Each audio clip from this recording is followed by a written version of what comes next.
Action. Okay, thank you. Welcome to the Big Valley Advisory Council meeting for November. And it looks like we're going to have more of an abbreviated meeting here because we've got a lot of folks missing. Jessica Peiska is not going to be here. Our secretary is not going to be here on our node. And so at any rate, we're just going to do the best we can with what we have. We're all volunteers here. My name is Rick White. I'm with Canocti Realty and the Kelseyville Business Association and the Lake County Economic Development Corporation and probably a few other things. Oh, I'm on the Christmas in the Country committee. I'm supposed to be in that meeting too. And we also have Mark. Tell them about yourself. Oh, I was born in Southern Illinois. No, Mark Lips. We have the Right Choice Farm Stay and Catering. And Sydney Giverson, I'm just a member of the B.V.A.C committee. Oh. Well, I recognize a lot of the faces here, so I'm not going to go through the purpose of our committee tonight because I think everyone knows the purpose. So we'll move right into the agenda. And first thing, we've already looked over the 5 pages of meeting minutes from last meeting, and I just need to get a call to approve the meeting minutes. I make a motion to approve. And then I need a Meeting second. minutes. Second. All in favor? Aye. Meeting minutes approved. Okay. Public comment. Just a reminder, 3 minutes is what we target for. So if you have anything you'd like to say, this is a good time to do that.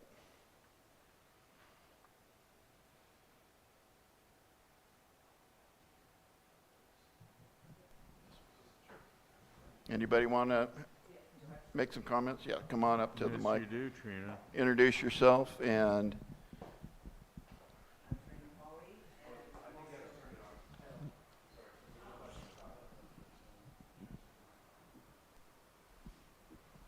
I think we're good. I'm Trina Pauly with the Kelseyville Business Association, amongst other things. But I would like to have put on the agenda, maybe start the conversation to convert the Pioneer Park into a parking lot, both to benefit the Kelseyville downtown businesses as well as the senior center once it's developed. thank you, Trina. Thank you, Trina. Way to move Anyone off else? the dime. That's Does anyone else have any comments or anything they'd like to bring? Not seeing any hands, so we'll move right into the next item. Will be reports. So we only have one supervisor, Supervisor District 4, Brad Rasmussen. I think the only thing significant to report is the last couple of weeks we've been doing a lot of work on the supplemental food assistance program known as SNAP. With the, you've probably all seen it in the media with the withholding of SNAP going back and forth over the last few weeks. It ultimately did get fully funded last week, and as of November 10th, which would have been Monday, everybody in our county would have been fully funded because those benefits come out the 1st through the 10th of the month is how it always works. So some people get it on the 1st, 2nd, 3rd, 4th, et cetera, et cetera. So it's always, on that schedule, and it ended up, working out where everyone was getting paid. The last official report I got was Monday morning that through Sunday night, everyone had been provided their benefits, and we expected the same to happen Monday.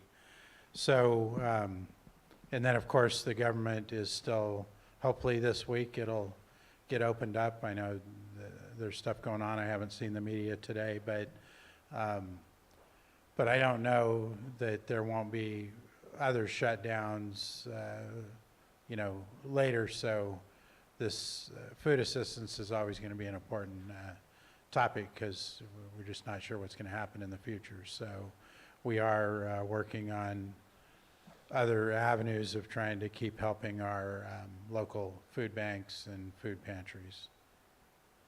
And that's the report for tonight. Thank you. Yeah. Wondered if, and maybe after Lisa's report it'd be more appropriate, but are you meeting with the Housing Trust Fund? Has that been instituted and rolling and going? That would be, I think, an appropriate question after she does a report. Yeah, yeah, yeah. Okay. Thank you, Brad. Thank you, Vice Chair Rasmussen. I have a question. The work group, can you comment on that as far as what the scope is? And I think there's, like you said, there's still a need for the work group to still convene and meet because we don't know what's going to be happening with the current administration and funding for those who need those funds for food and for housing. Thanks.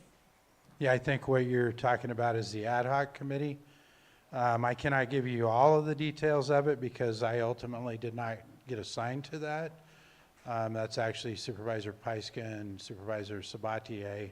But what I can tell you, the public information that was released last week was that, well, first of all, backing up to our last board meeting.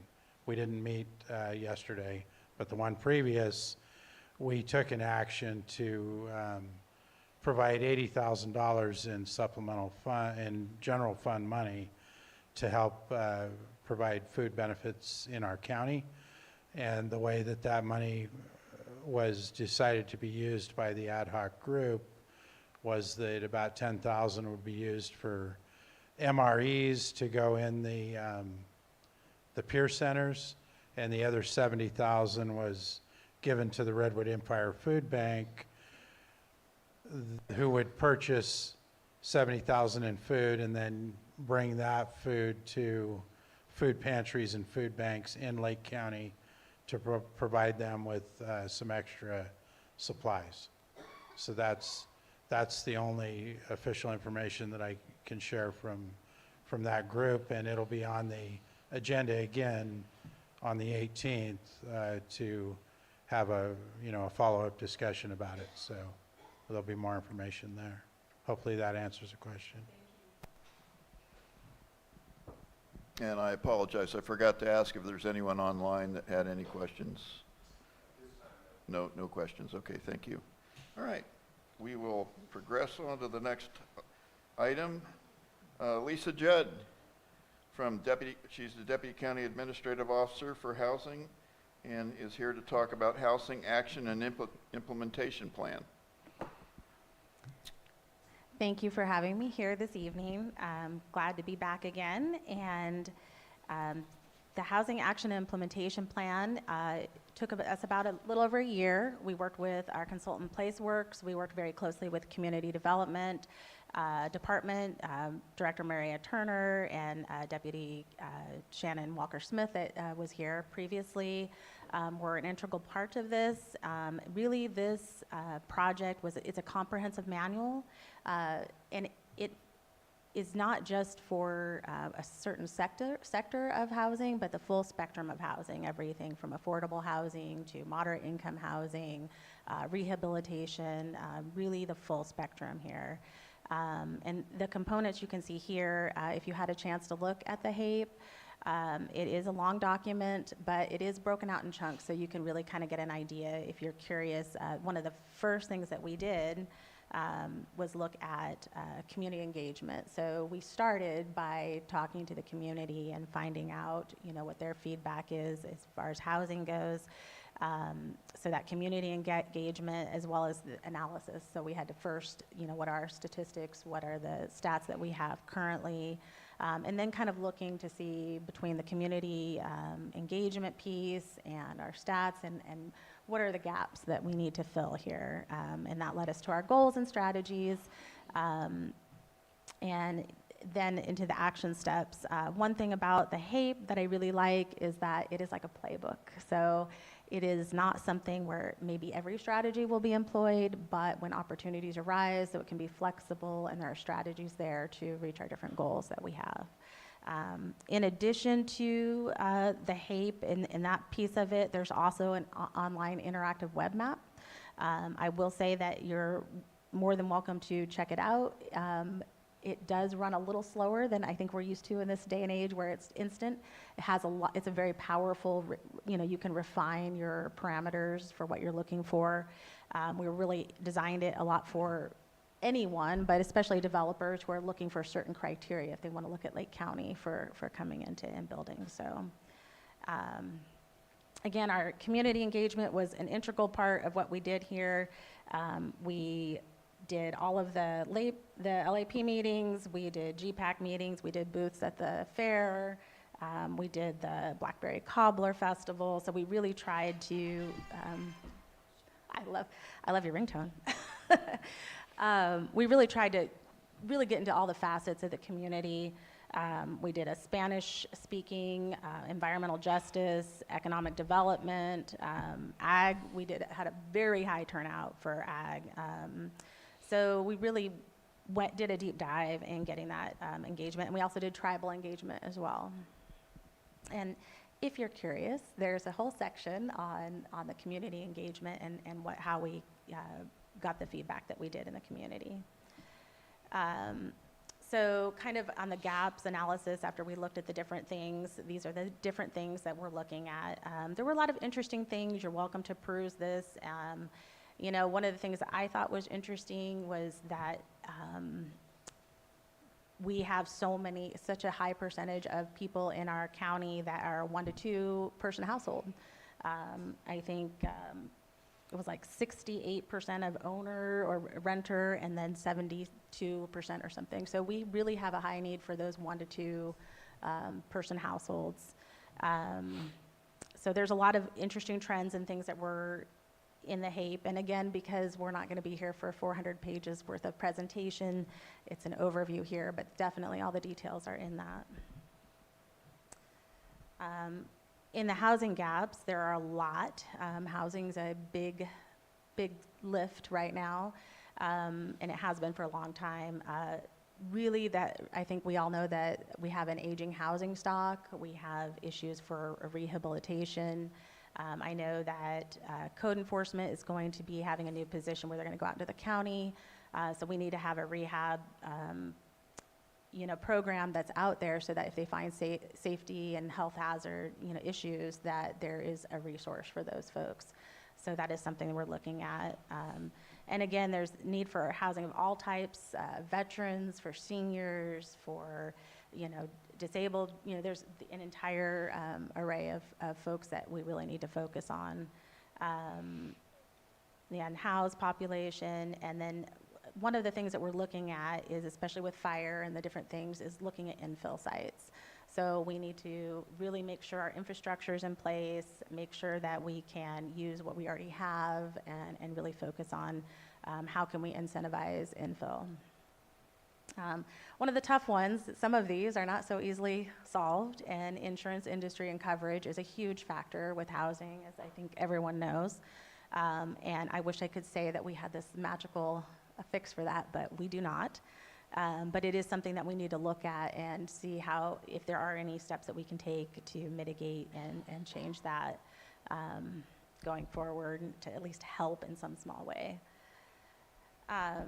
So we'll go over some of the goals and strategies here.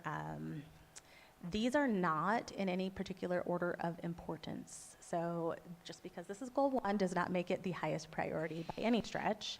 I think, going back to the infill, ADUs are definitely something that the state has looked at. I don't know if you've had a chance to look at the community development website, but they do have some free ADU plans there now. We're looking at options of adding to that housing plans library in addition to ADUs for different other housing types as well. But one of the strategies is looking at increasing those ADUs and how we can do that more effectively.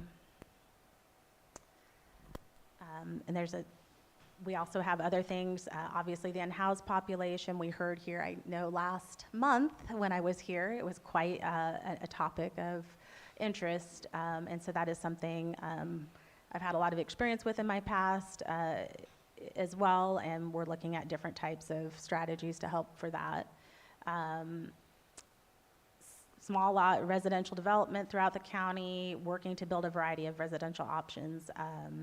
And this is kind of feedback from the community saying we want things with amenities. We really liked, we had a lot of feedback that they liked mixed use was a importance. I know that Director Turner, they're looking at for, we worked really closely with the 2050 team. So I didn't state this earlier, but the Housing Action and Implementation Plan that I call HAPE, so I don't have to say that every time, is not part of the housing element, but the housing element will build off of the HAPE. So it's done a lot of the foundational work, but it is a standalone. The Board of Supervisors and the CAO, Susan Parker, it was her vision to have this so that we could have something that was not just required of us, but something that we could really utilize for reaching our housing goals. Other things that we're looking at is workforce. We've heard from employers that it's challenging when they have positions open, that some of those folks when they're hired are having a hard time finding housing. And so that's something that we're looking at, as well as first-time home buyer and other things like that for veterans in the county as well. We have a very high percentage of veterans, as you folks probably know. So that's an important, so we've been having that dialogue with a lot of the local veterans as well.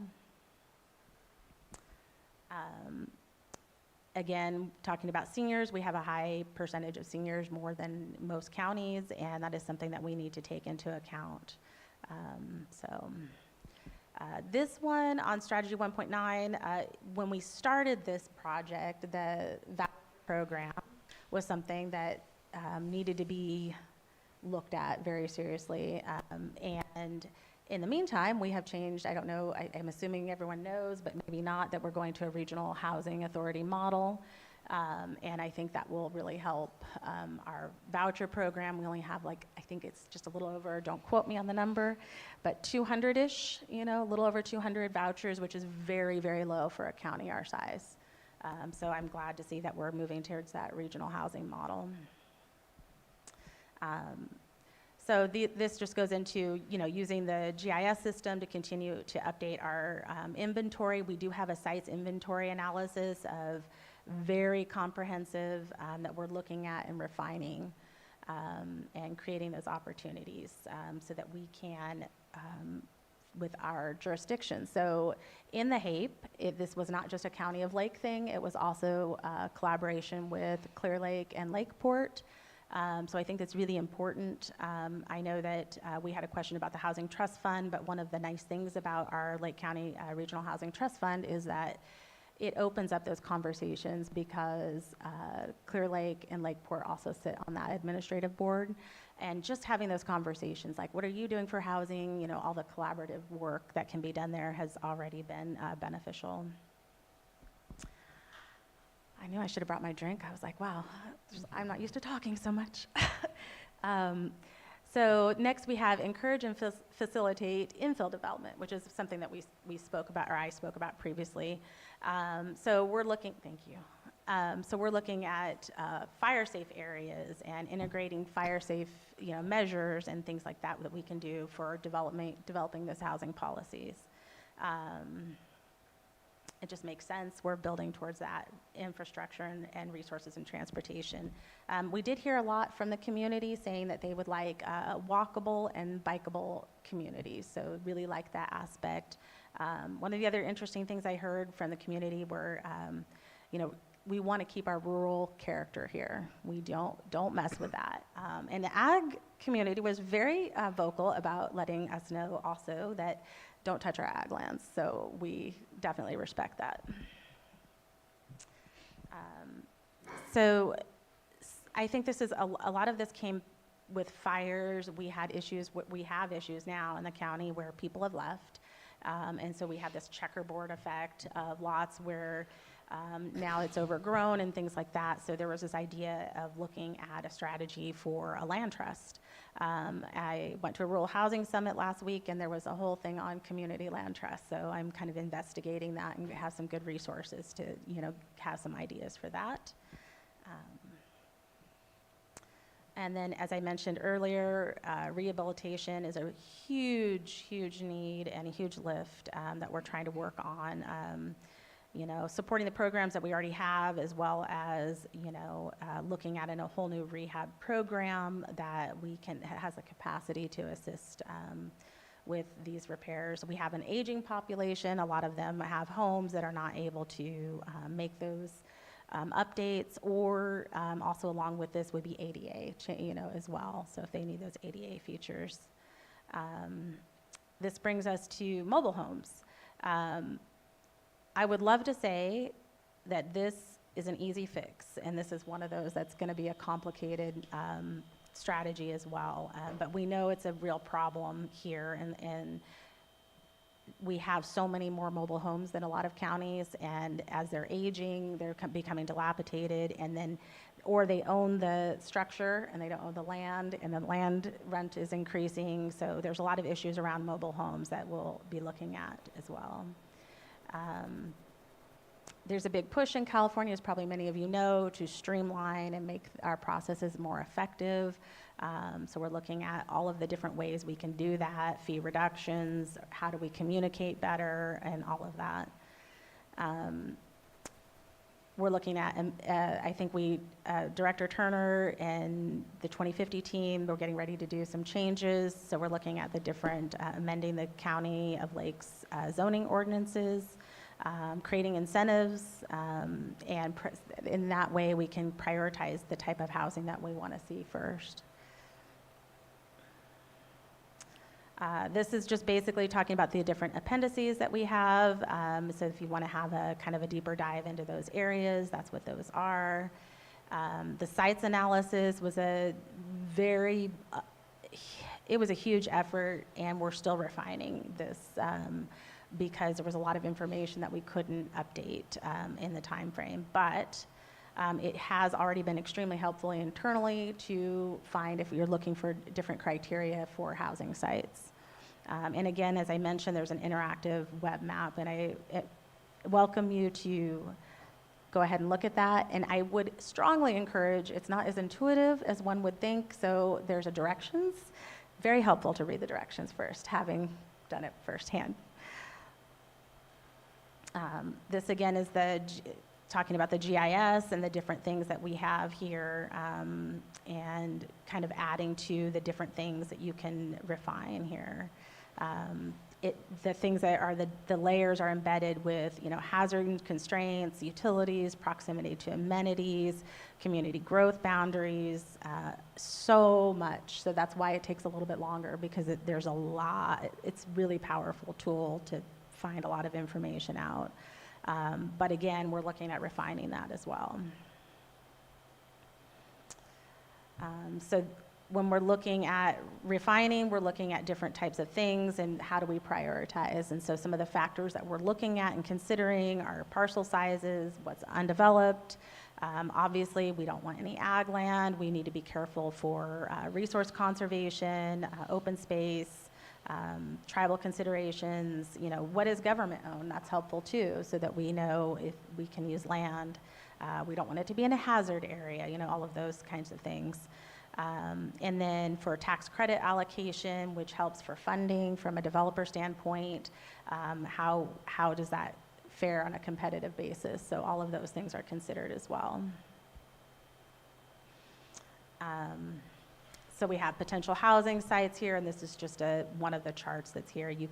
There's many of these type of things in the plan itself. This is just one quick slide so that you could see kind of what the interactive web map looks like when you go online. And again, it does have all the filtering tabs here that you can, and at the very top, you can see where it says start for instructions. So what are our next steps?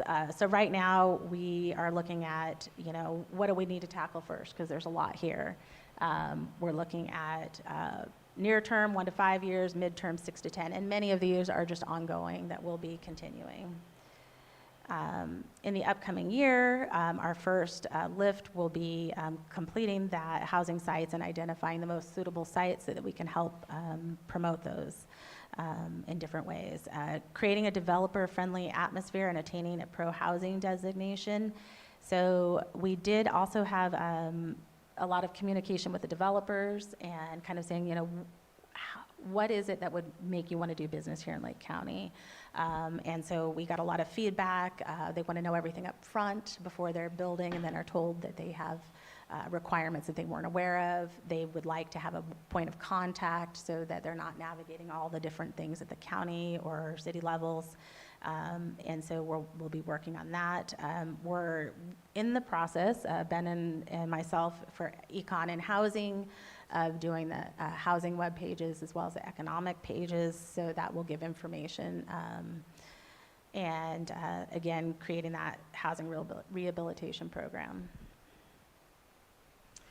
A lot of goals here, near-term housing, all those special needs, senior housing, workforce housing, veterans, kind of mentioned already. Transitional housing, I don't think I mentioned that. That's also important. So there's a lot there. Midterm goals, establishing a land trust, developing strategies for mobile homes, identifying climate restraint building techniques. That was interesting because there are some goals and strategies about, can we have like a mini manufacturing plant? How can we recover faster when we need to rebuild after a fire for homes? Establishing or expanding first-time home buyer programs. There was opportunities for an agri-hood housing development. I had not actually heard of that term, but apparently it's more of a small community with, like, it could be a garden or community garden, or it could be something a little bit similar to that, and obviously that fits in with our culture here. One of the things that I did want to mention about the HAPE before I kind of wrap this up for the presentation is that it is designed to be a living document that will be changed and updated.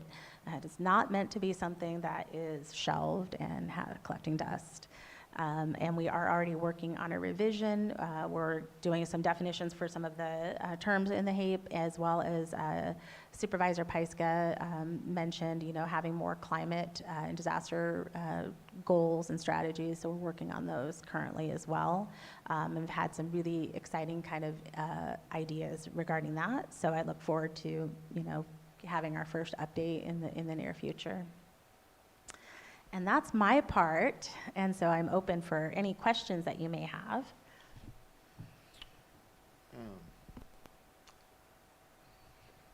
On the strategy for 1.8 for senior housing, near term, what are we doing now essentially?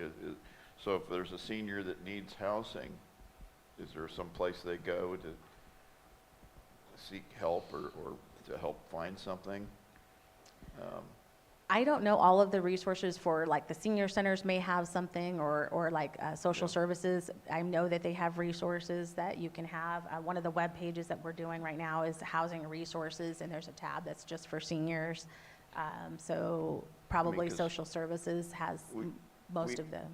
We have a number of senior mobile home parks that still have plenty of places for people to move into. It's just, I'm not sure, if seniors are actually having access to those resources to know that there's, and if they do, where can, realtors put, information out there, hey, there's housing here, there's housing there, that sort of thing.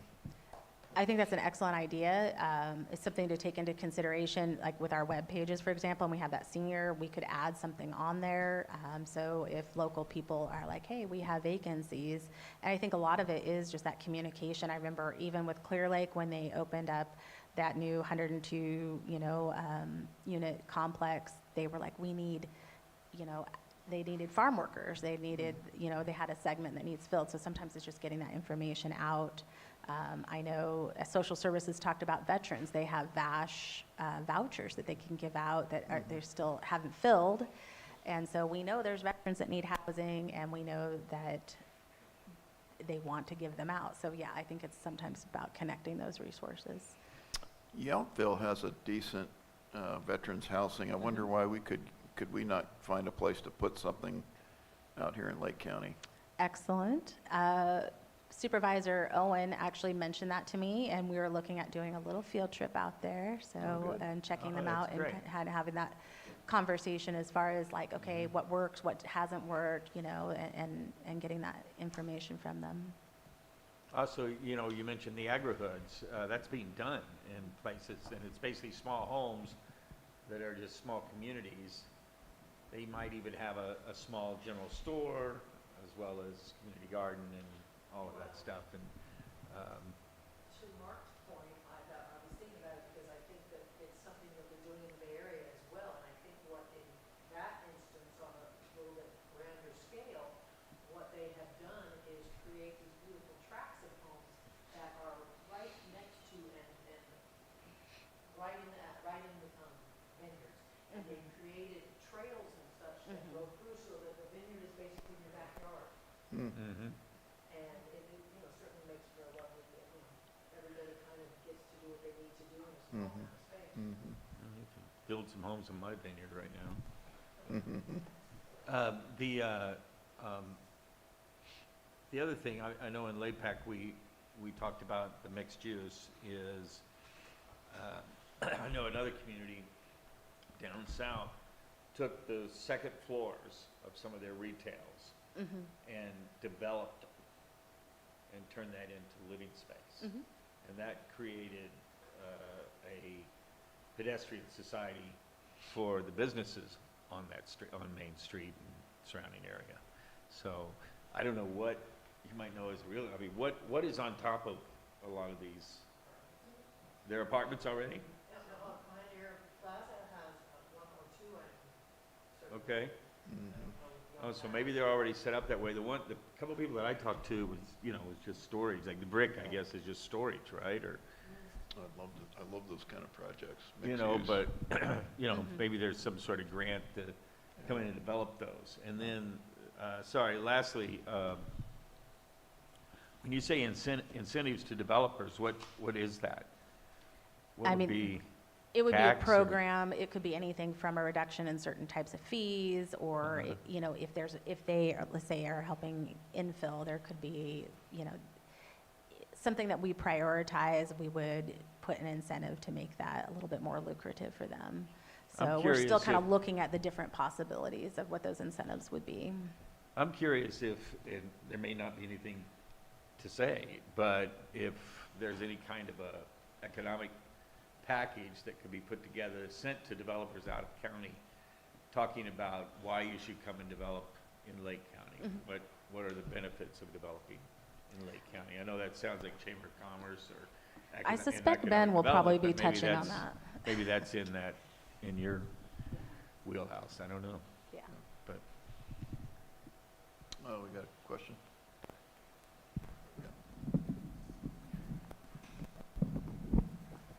Yeah, Tom Lysick. Couple questions. One is on the infill. It seems from the presentation, and I could be wrong, because okay, full disclosure, I didn't read all 500 pages. Okay, but it may already be there. But it seems like the infill is residential to residential. At least that's what was depicted there, where you had the checkerboard and all that. Is there a consideration to look at converting some of the commercial space to residential? And the reason I ask is because the model that people used to shop, say 20 years ago, is not the same as how people shop today. And so there is a lot of commercial vacancy in our county, all over the place. We travel and we see, a high percentage. And with the idea of the multi-use and having close proximity, is there a consideration to repurpose those sites or convert those sites, or even, if necessary, take it down and rebuild on those sites for additional housing? Because you would, in theory, you would have a lot of the infrastructure already in place. So that was my one question, but go ahead. No, great question.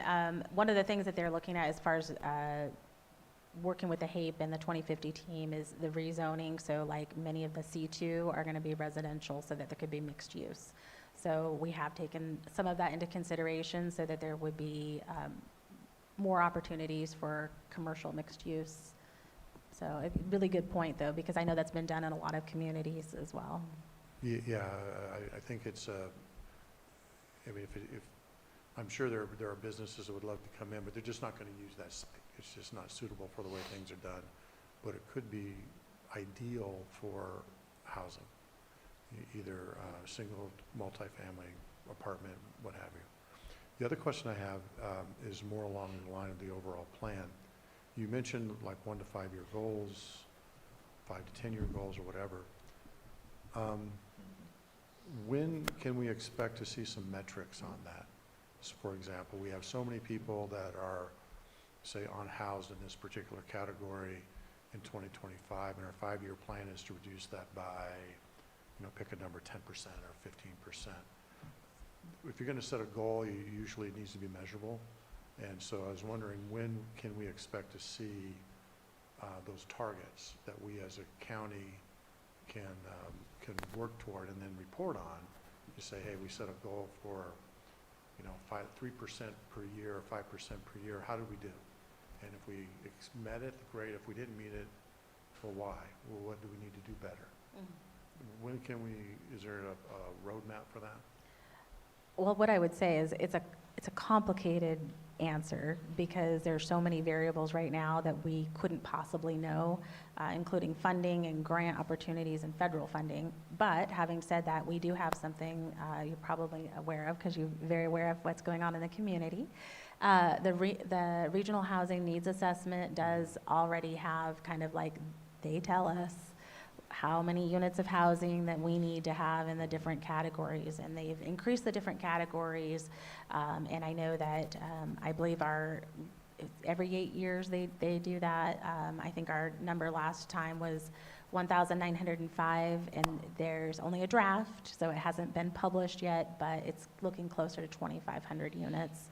So there's definitely, you know, that is one of the metrics that you can look at is, you know, we have to submit something every, you know, so that we can tell like how did we meet, and we have things that we say that we're gonna do, and they hold us accountable to those things. But as far as can we say we will house X amount of people, it's a difficult thing to project at this time.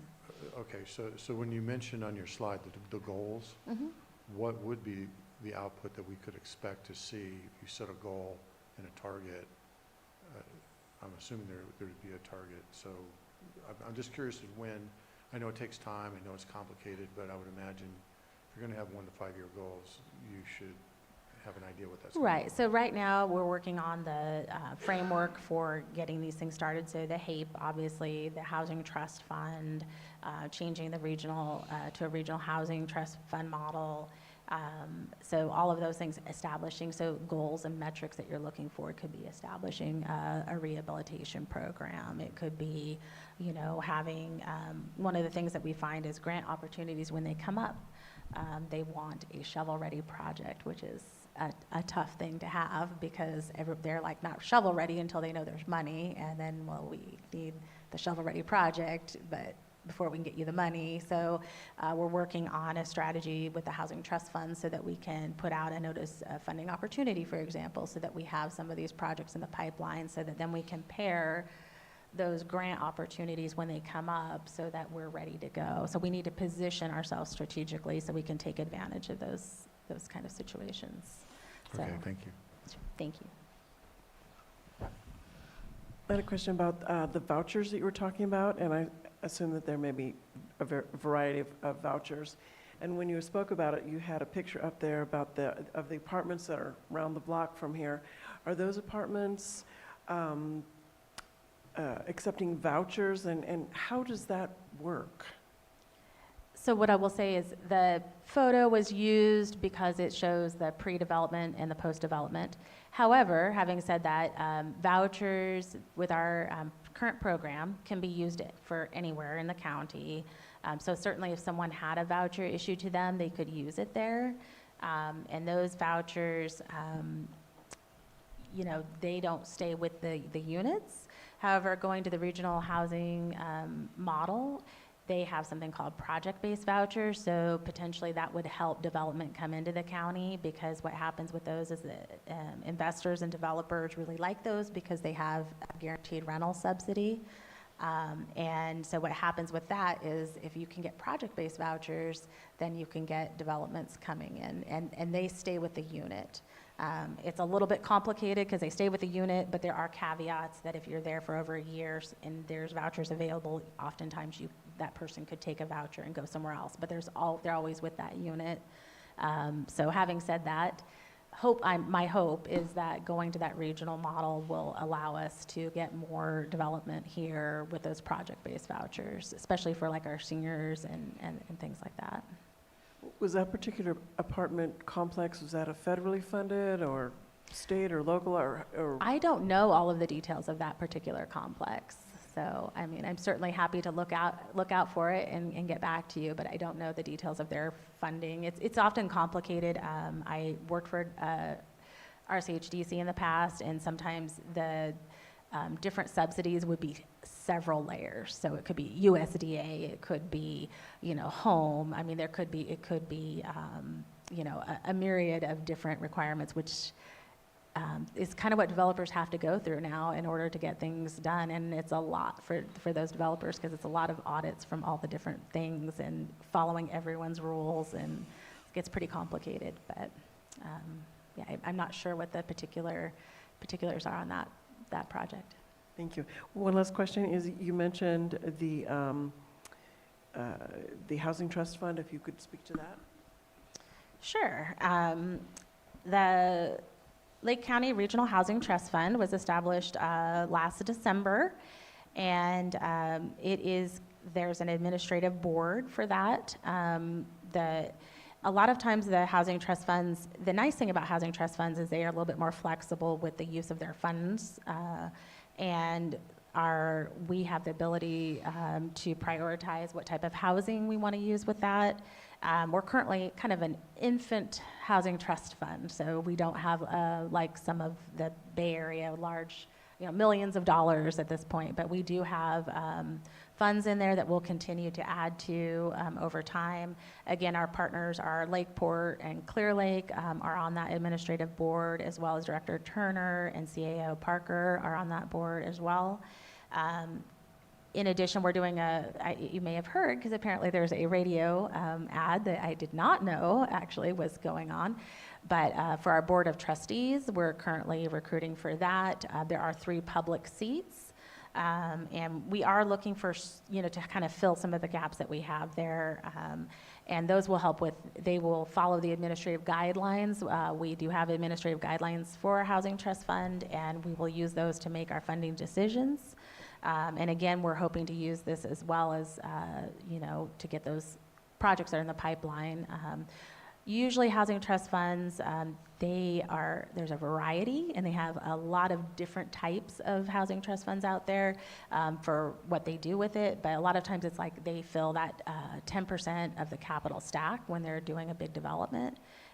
They do workforce, all kinds of different types of housing, but a lot of times it will make the difference between housing happening or not, you know, even though 10% doesn't sound like much, it actually can make the difference. And I did a lot of research and looking at a lot of different types of housing trust funds, and all of them showed a lot of success in the community as far as a positive impact on housing. So really excited to see that develop over time.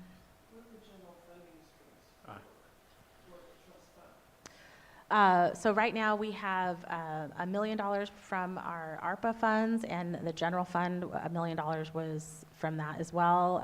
We're looking at permanent local housing allocation funds. The last 3 years of that is going into the Housing Trust Fund, and we're working with HCD right now. So and then Clear Lake and Lakeport and the county all contribute on an annual basis as well. And we obviously are going to promote and look for donors as well. So if anyone wants to make donations, that's usually a big part of the housing trust funds as well. Are there any online questions? Nope. Okay. Thank you, Lisa. Oh, we have one more question. Thank you, Lisa and Mr. Chair. Just a few questions. First, on community engagement. In your conversations and surveys, have you come across interest in co-housing? I would think that would be of interest to seniors, vets, maybe the homeless. And another is, Chair White had touched on this, on infill and prioritizing and identifying sites. I know that's on the immediate horizon as far as a priority, but that could be a great use for, a great purpose for a land use committee at municipal area council. So given that, how do you see such a committee working with your office and perhaps with the trust fund to, one, identify these sites in infill areas for housing development, and third, and Tom touched on this earlier, on gauging effectiveness. Like, what are you going to use as a report card for your office to say, oh, was this a good year? Did we accomplish what we set out to do? Thank you. Thank you. Let's see if I can remember all of that, because it's, that time of night.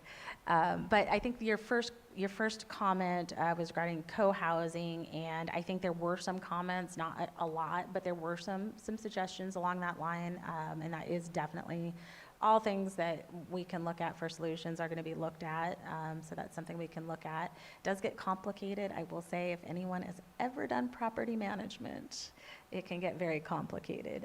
Even neighbors can be, so there are definitely some pros, especially from a financial standpoint, and economies of, there's just a lot of good points to that. And then there's some complications too, but definitely something we can look at. Let's see, your second point, metrics, or was that the last one? Okay, the second one had to do with infill and how the community can help your office Yes. with identifying priority areas for infill development. So we are looking at kind of a more comprehensive sites analysis for the infill sites, but I would absolutely love to hear from anyone, because the community knows better than anyone, like, hey, this is a great site, I saw this, I know about something. By all means, please reach out. I have my email, you're welcome to. That's probably the easiest way to get a hold of me, or the housing office. We're working really closely with community development as well, so that's something else that we're kind of working on as well, so that people don't have to have multiple meetings, like with me and then with the community development, so that we can, make that more synergistic. So, yeah, I absolutely, please feel free to reach out. Okay. Metrics.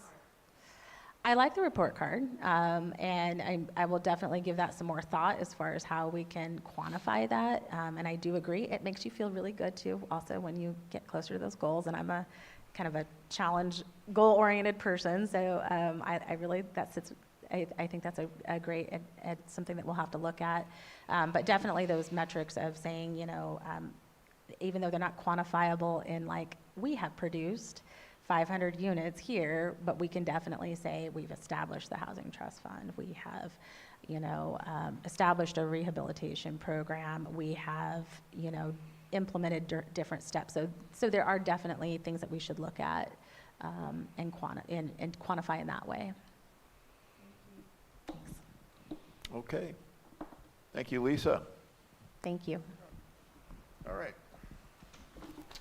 Our next speaker is Benjamin Rickelman. Ben is the Deputy County Administrative Officer and the Economic Development.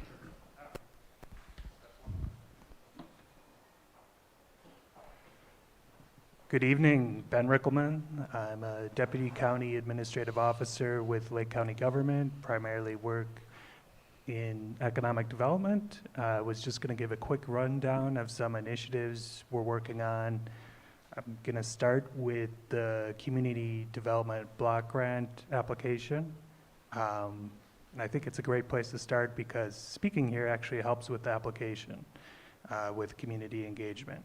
So it's a competitive application for federal dollars that flow through the state, and we're proposing 3 activities. One is a continuation of a micro enterprise program that's run with a contract of the county to Community Development Services, which is headquartered right here in Kelseyville.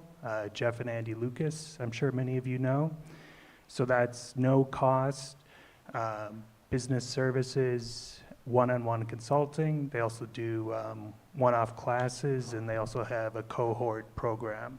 So it's aimed at people that are kind of getting into the entrepreneurial space or just want to build their business skills.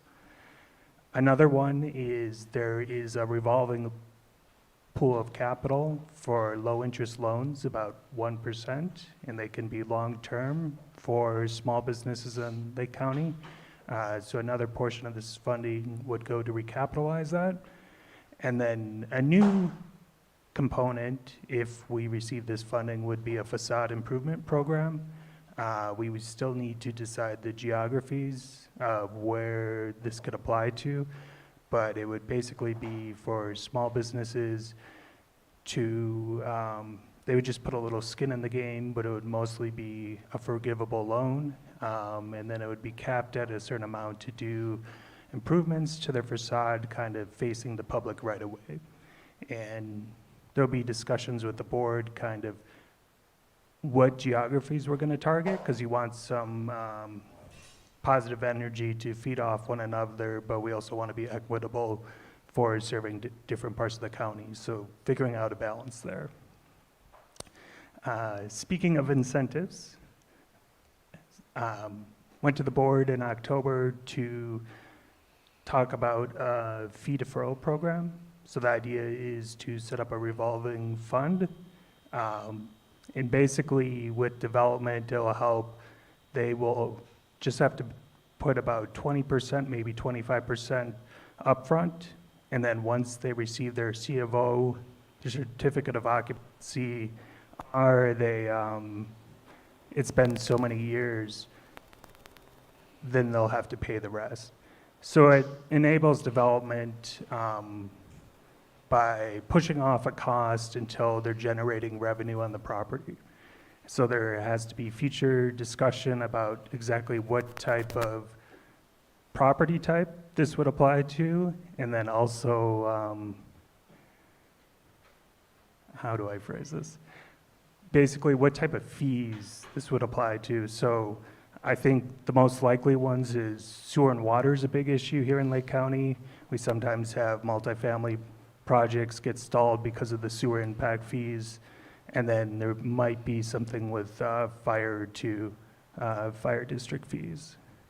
So the county would be fronting this money. It wouldn't impact those systems on the front end themselves. Another initiative underway is the capital improvement plan. So the county currently does their capital planning year by year, and so this will be working. The departments are writing out all their capital plans for all their kind of larger physical infrastructure projects. So this will help the county with its strategic planning, and also the individual departments kind of figuring out in the medium to long term what's possible. Then, as Lisa mentioned, we're wrapping up a website that will be both economic development and housing. And so that will have some of the tools she was talking about.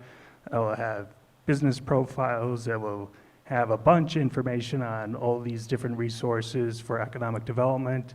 It'll have a development map too, kind of tracking projects in the county. And then we're also working on print collateral for retail and hospitality site selection.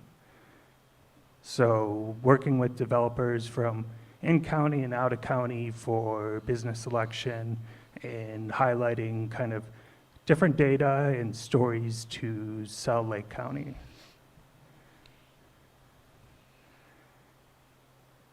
And how much more do you want to hear? I've done 4, I can do one more. Ben, do you make yourself available for any brainstorming idea, Yeah, I'm happy to connect I mean, anytime. it'd be nice to get a small group together, sit down with you and go over a few ideas that could be something to investigate, particularly with microgrids and power. Yeah, so that's a great comment. We did look at the CDBG, and it's just not a great fit to apply there. We were hoping that would be a good fit to apply, so we're looking at other funding opportunities. I'm open to whatever.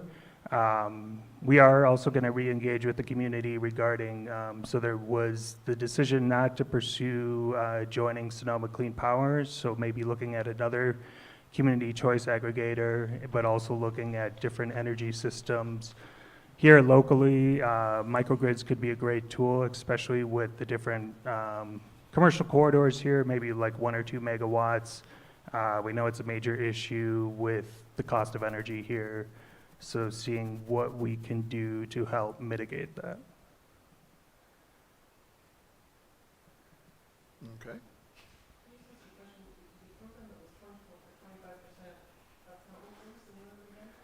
So it doesn't have a official title yet, it's still in the works, but it's basically just a fee deferral program. So think of it as a rotating fund. So we'll capitalize a fund, and then developers, so the project has to be entitled before they can apply for it. So basically they have to have their zoning and their CEQA approved. So the point of the development cycle when they come for their permits is when they could apply for this. And it basically just enables pushing off a cost until you're generating revenue on the project. Since there's a lot of kind of soft costs with development on the upfront when you're not making any money. Yeah, so I'm talking with the treasurer tax collector to what that exact rate is, but a lot of jurisdictions that have these programs in California, they usually set it at usually around 2%, but kind of just whatever keeps the value of the money in the rotating fund.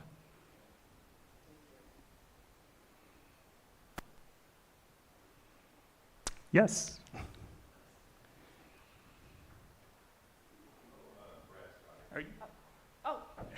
Thank you, thank you. Could you please comment on what the recommendation is on the microgrids? I know you guys are looking for, or we're ready to release a request for proposal. And so are you looking for providers to have in front of the, do you know what I mean? Yeah, in front of the meter versus behind the meter? So I think we would be open to either. I think one thing I'm thinking through with the RFP is with the big beautiful bill that sunsetted solar investment tax credits and production tax credits.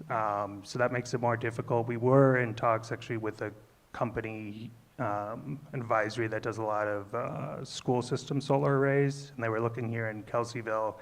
I think that kind of stopped the momentum there. So I think it's getting creative to think through what partnerships there are in the community and how to make a project pencil out.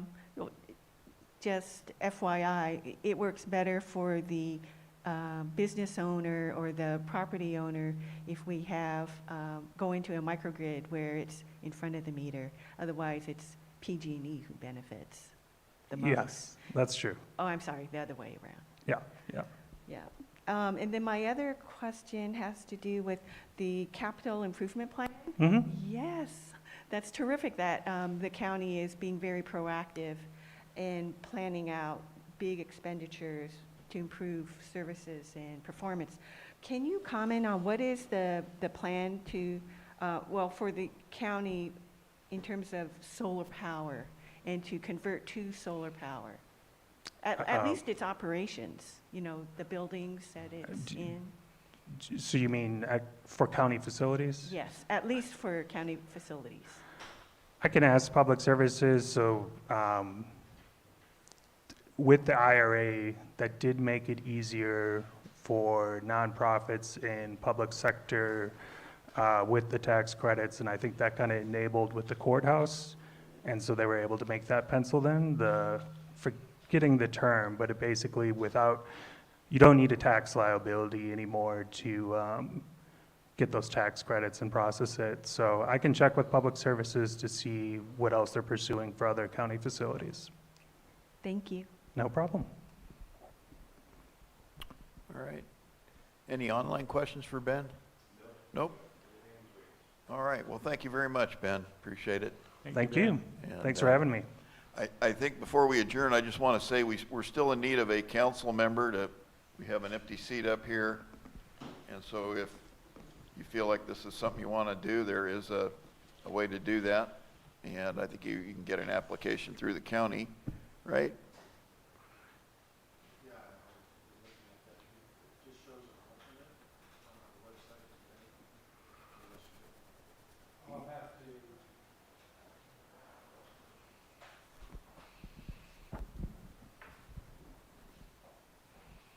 I'll check into it tomorrow. I believe there's an alternate and, Yeah, I think And we need we an need- alternate and. because we have 4 permanent. right now, so there'd be one more position more. plus an alternate. Yeah. So I'm not sure, I haven't seen the website. Okay. I'll check on it, but if anybody's interested, you Yeah. contact our administrative office and they can set you up with how to do the application. And if you have any agenda items you'd like to bring up for next month, please contact any one of us. We do plan to add the Pioneer Park item onto next month's agenda, and look forward to seeing what we can come up with for that. Other than that, anybody else have anything? No, I was going to ask what, per what Trina had brought up, what would be our next step in moving forward in that direction? So I guess, are you saying it's the meeting, town hall, or the? Yeah, I think we gotta get some community involvement with that idea, right? Right, so we should really get the word out. Yeah, yeah. Yeah, I think your next step is if you put it on the agenda, you're taking community We gotta get community input. input on it.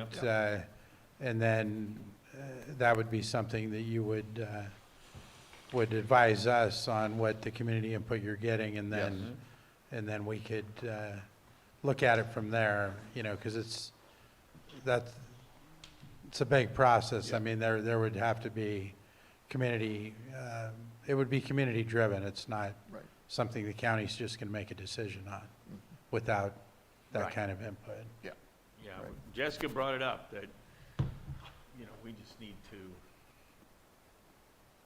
have that discussion Yeah, so and getting it on the agenda is the first Yeah. step. Right. Okay. so. All right, well, Good. thank you all for being here. Have a happy and safe Thanksgiving, and we'll see you in December.